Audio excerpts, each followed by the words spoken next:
ఈ 2025 సంవత్సరంలో పుష్యమాసంలో వచ్చే ఏకాదశిని వైకుంఠ ఏకాదశి అని అంటారు.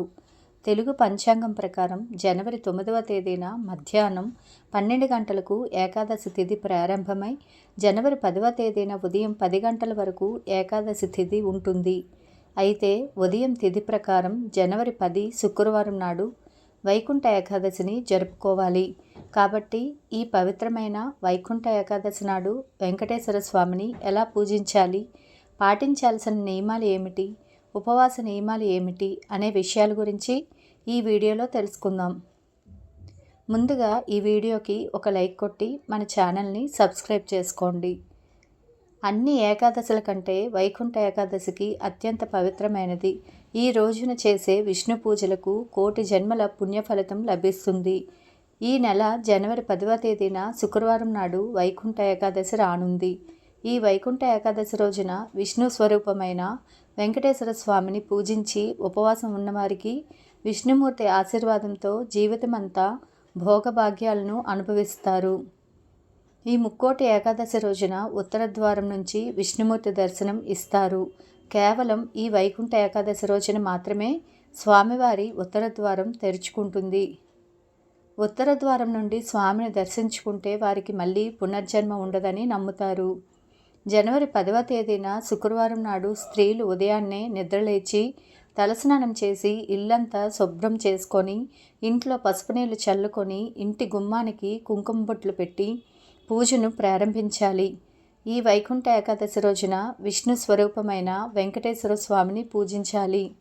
కాబట్టి మీ పూజ గదిలో ఉన్న వెంకటేశ్వర స్వామి పటానికి అలాగే లక్ష్మీదేవి ఫోటోకి గంధం రాసి కుంకుమ బొట్లు పెట్టి పూలతో నిండుగా అలంకరించుకోండి. ఈ రోజున పూజ చేసేవారు గులాబీ పూలతో స్వామివారిని పూజిస్తే రెట్టింపు పుణ్యఫలితం లభిస్తుంది. మీ దగ్గర ఉన్న నగలతో వెంకటేశ్వర స్వామిని విశేషంగా అలంకరించుకొని స్వామివారిని పూజించండి. తులసి దళాలంటే స్వామివారికి చాలా ప్రీతికరమైనవి కాబట్టి వైకుంఠ ఏకాదశి రోజున ఒక తులసి మాలను తయారు చేసి స్వామివారి పటానికి వేయండి. ఈ ఏకాదశి రోజున ఎవరైతే తులసి దళాలను స్వామివారికి సమర్పిస్తారో అలాంటి వారికి విష్ణుమూర్తి అనుగ్రహం సంపూర్ణంగా ఉంటుంది. ఈ రోజున పూజ చేసేవారు ఆవు నెయ్యితో దీపారాధన చేయాలి. విశేషంగా ఈ రోజున పూజ చేసేటప్పుడు 2 దీపాలను ఖచ్చితంగా వెలిగించాలి. మట్టి ప్రమిదలో కానీ పిండి ప్రమిదలో కానీ దీపారాధన చేస్తే మీరు చేసే పూజలకు రెట్టింపు పుణ్యఫలితం దక్కుతుంది. ఇక పూజలో నైవేద్యంగా బెల్లం పానకాన్ని నివేదించండి. ఇలా స్వామివారికి పూజ చేసేటప్పుడు ఓం గోవిందాయ నమః అనే మంత్రాన్ని 21 సార్లు జపించండి.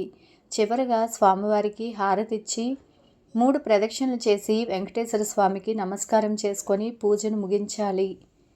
ఇలా ఇంట్లో దీపారాధన చేసుకొని వెంకటేశ్వర స్వామి ఆలయానికి వెళ్ళండి.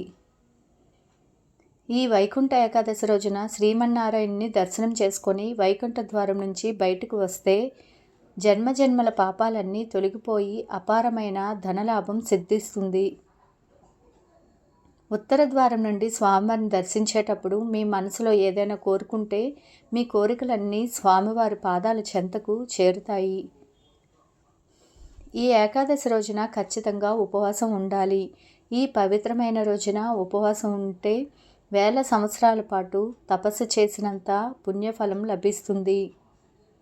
వైకుంఠ ఏకాదశి రోజున సాయంత్రం సమయంలో ఇంటి గుమ్మం ముందు తప్పకుండా 2 దీపాలను వెలిగించాలి. ఇలా దీపాలను వెలిగించడం ద్వారా శ్రీ మహాలక్ష్మీదేవి మీ ఇంట్లోకి అడుగు పెడుతుంది. ఏకాదశి రోజున పొరపాటును కూడా బియ్యం మరియు గోధుమలను తినకూడదు. అలాగే కూరగాయలలో విషయంలో కూడా తగిన జాగ్రత్తలు తీసుకోవాలి.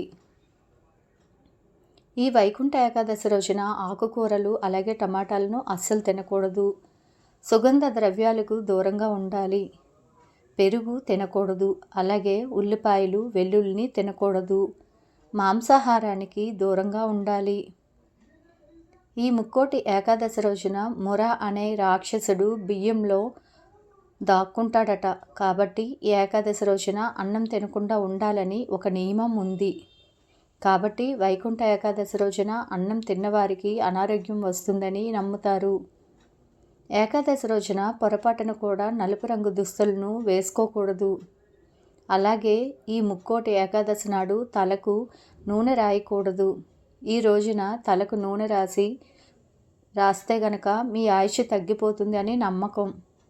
వైకుంఠ ఏకాదశి రోజు స్వామివారి ఉత్తర ద్వార దర్శనం ఇచ్చినప్పుడు 3 కోట్ల మంది దేవతలు వస్తారని నమ్మకం.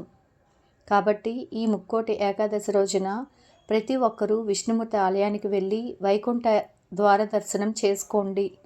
ముక్కోటి దేవతల ఆశీర్వాదం లభిస్తుంది. ఈ ముక్కోటి ఏకాదశి నాడు తప్పకుండా తులసి తీర్థాన్ని సేవించాలి. గోమాతలో ముక్కోటి దేవతలు కొలువై ఉంటారు కాబట్టి ఈ ముక్కోటి ఏకాదశి రోజున గోవుకు ఆహారం తినిపిస్తే మాత్రం ముక్కోటి దేవతలకు భోజనం తినిపించినంత పుణ్యం లభిస్తుంది. ముక్కోటి దేవతల ఆశీర్వాదంతో జీవితంలో ఎలాంటి కష్టాలు రాకుండా ఉంటాయి.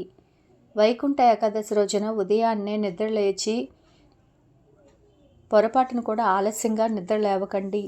ఈ రోజున ఎవరైతే ఆలస్యంగా నిద్ర లేస్తారో అలాంటి ఇళ్లలో దరిద్ర దేవత నివసిస్తుంది. మధ్యాహ్నం సమయంలో అస్సలు నిద్రపోకూడదు. ఈరోజు ఉపవాసం చేసేవారు మంచం పైన కూర్చోకూడదు. అలాగే ఈ రోజున పొరపాటును కూడా తులసి ఆకులను కోయకూడదు. ఈ వైకుంఠ ఏకాదశి రోజున ఎవరితోనూ అబద్ధాలు చెప్పకూడదు. వైకుంఠ ఏకాదశి రోజున తులసి మొక్క దగ్గర ఒక నెయ్యి దీపం వెలిగించి తులసి మాతకు నమస్కారం చేస్తే విపరీతమైన సంపద మీ ఇంటికి లభిస్తుంది. ఈ వైకుంఠ ఏకాదశి రోజున ఆ పరమేశ్వరుడు హాలాహలాన్ని భక్షించాడని అంటారు. అందుకే ఇది చాలా ప్రత్యేకమైన రోజు. ఈ వీడియో కనుక నచ్చినట్లయితే లైక్ చేయండి, షేర్ చేయండి. అలాగే మరెన్నో తెలియని విషయాలు తెలుసుకోవాలంటే నా ఛానల్ సబ్స్క్రైబ్ చేసుకోండి. Please subscribe.